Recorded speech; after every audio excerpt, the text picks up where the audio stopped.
Assalamualaikum sahabat semua. Cerita kali ini sangat istimewa karena dimulai dari biasa bisa berubah menjadi luar biasa.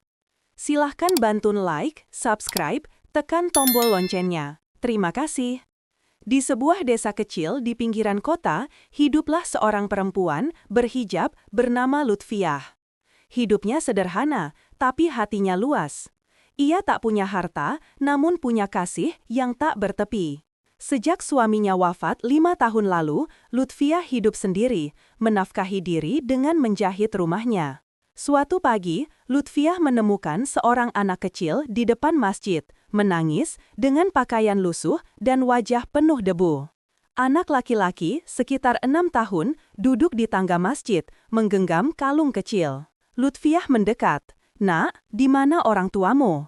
"Bu," anak itu hanya diam, nggak mau bicara. Lutfiah membawa anak itu ke rumah. Ia menyiapkan makanan, memandikan, memberinya baju bersih.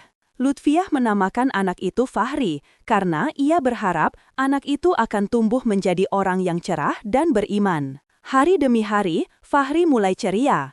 Ia membantu Lutfiah menyiram tanaman, mengaji bersama, dan tersenyum lagi. Tapi, di dalam hati kecil Lutfiah, selalu ada tanya, siapa sebenarnya anak ini? Malam hari, Lutfiah melihat kalung yang selalu dipakai Fahri. Ada ukiran kecil bertuliskan, "Untuk Fahri, dari ayah Arman Pratama." Nama itu terasa asing, tapi kelak, nama itulah yang akan mengubah hidup Lutfiah selamanya. Tersiar berita di televisi. Pengusaha sukses Arman Pratama masih belum menemukan putranya yang hilang 3 bulan lalu setelah kecelakaan mobil di jalan tol. Arman Pratama, seorang pengusaha sukses kaya raya, tapi kehilangan segalanya setelah istri dan anaknya terpisah dalam kecelakaan. Sejak itu, ia mencari tanpa henti. Tapi takdir belum mempertemukan mereka hingga hari itu. Di desa, Lutfiah pergi ke pasar bersama Fahri. Seorang sopir memperhatikan kalung Fahri. Ia mengenali tulisan di kalung itu. "Bu, kalung ini milik anaknya Pak Arman, pengusaha besar di kota." Lutfiah terdiam, dunia seakan berhenti berputar. Anak yatim yang ia rawat selama ini ternyata bukan anak siapa-siapa.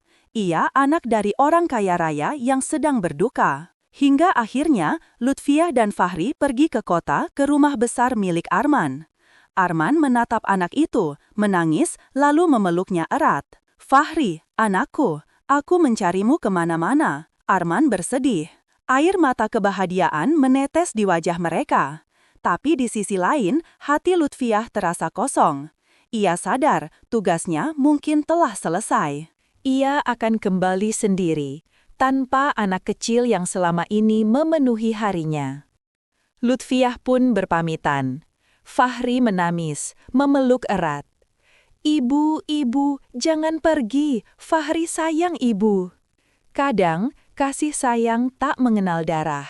Hati yang tulus bisa menjadi rumah bagi siapa saja. Beberapa bulan kemudian, Lutfiah kembali menjahit di rumah kecilnya.